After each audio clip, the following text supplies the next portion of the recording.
And now, it's time for another Dice Tower review with Tom Vasel. Hey folks, today we're taking a look at Dale of Merchants, the Guild of Extraordinary Traders. Now, this cover, I didn't know what to think of it. It looked like a village that might be from The Lord of the Rings. And then I turned the box over, and suddenly I'm seeing all sorts of animals and stuff. And oh, there's different merchants with animals. And it's like, wow, the back of the box looks like a different game than the front of the box. The front of the box, I would have been, maybe interesting. Back of the box, I was very fascinated. This is a deck building game in which you are building stacks in front of you. It's like a race, a deck building race game almost, to be the first to do something utilizing special cards. Here's how it plays.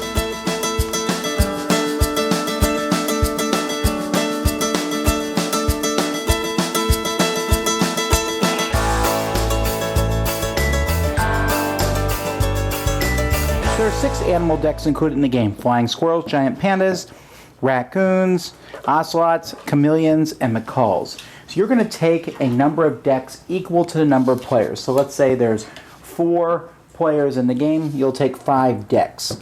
So maybe I want this deck, this deck, this deck, this deck, and this deck. When it happens, each player is going to get a 1 card from each deck that's in play. These have a 1 at the top.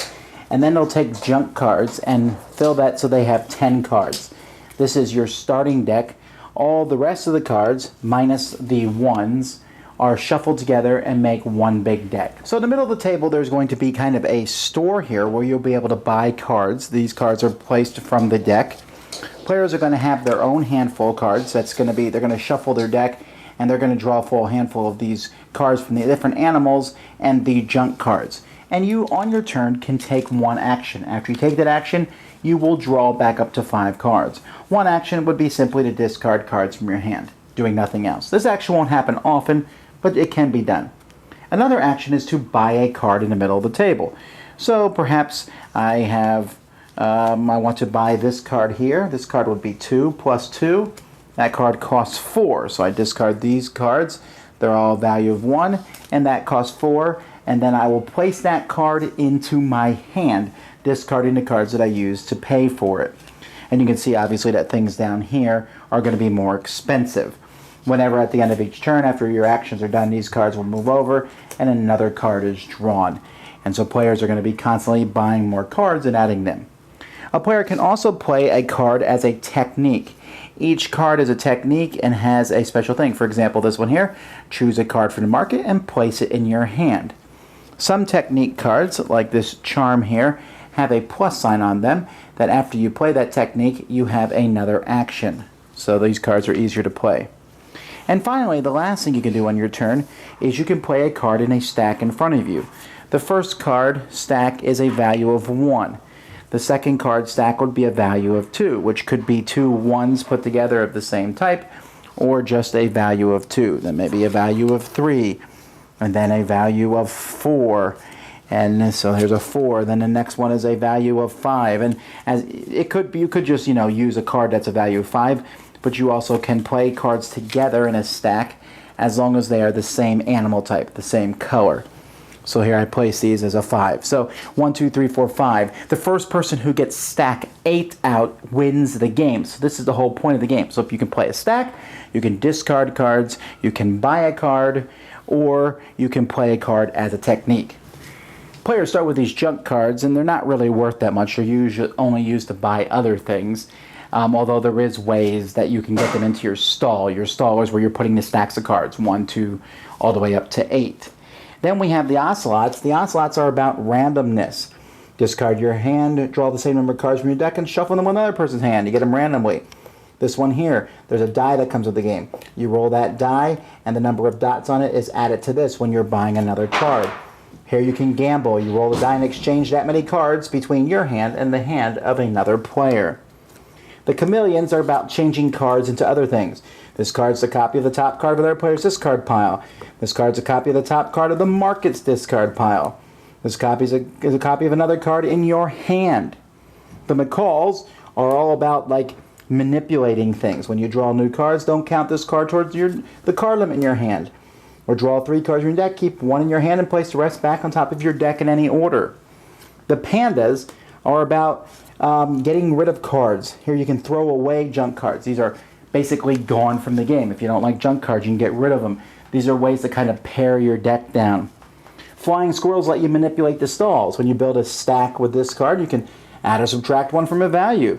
Or you can swap this card with any card from a stack in another player's stall.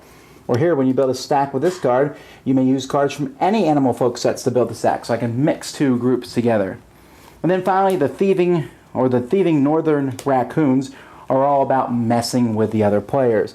Take the top card of another person's deck and put it in your hand, steal a random card from their hand. All other players have to randomly discard a card. So each game will be different depending on which cards which decks you're using in the game. Folks, I really enjoyed Dale of Merchants.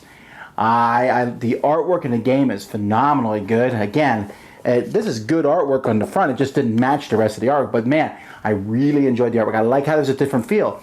You don't like that? Take that stuff? Well, then take the thieving raccoons out. You don't have to play with them. If you're someone who likes to manipulate your deck, those people like to cull their decks. They'll like the, I believe it's the pandas. And each person, I personally prefer the ocelots because they get to use the die. Hooray! So there's different ones. And if you play a 2 or 3 player game, you have even more options because you can pick, if you're playing a 3 player game, you pick 4 out of the 6 factions. I do wish, the box is small, but I wish maybe there was 2 more factions, just for more variety, because if you're playing with 4 players, you're using 5 of the factions in the box as opposed, out of 6. So maybe I just wish there had been maybe a couple more, then you could have mixed and matched better. But even still, even without that, I was really floored. This game is kind of a small deck building game. There's not many of those out there. There's some very good ones, but this one I just enjoyed because how smoothly it went. You take an action. It might be buying a card. It might be playing a card. It might be building a stack. And the stack thing's very simple. And you're trying to set it up. Okay, I want that card because it's a really good card, but it's also a 4. But once you put the card out in a stack in front of you, you can no longer use that card for its special ability. So maybe you want to use it a couple times for its special ability before you put it out in a stack.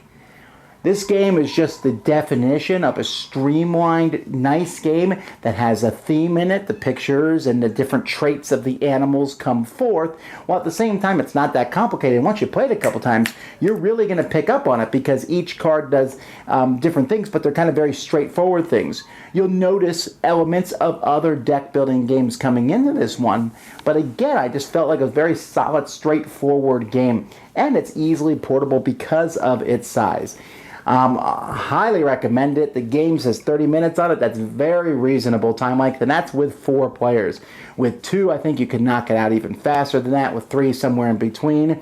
But don't think because it's 30 minutes that it's just a small filler. There's some really good decisions to be made. Like I said, you're not very rarely going to be using the discard action, but it can happen over the course of the game.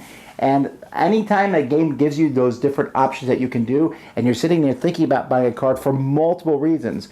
What's the purchasing power of that card? What's the special ability of that card? How's that card going to fit in my stack? That brings more depth and makes each card very useful in various ways, which adds a lot of variety and depth to the game itself. So, high recommendations from me. That's Dale of Merchants. Dice Tower Judgment, into my collection. Thanks so much for watching the Dice Tower videos. Find more great videos and reviews as well as our top-rated audio podcast at Dicetower.com.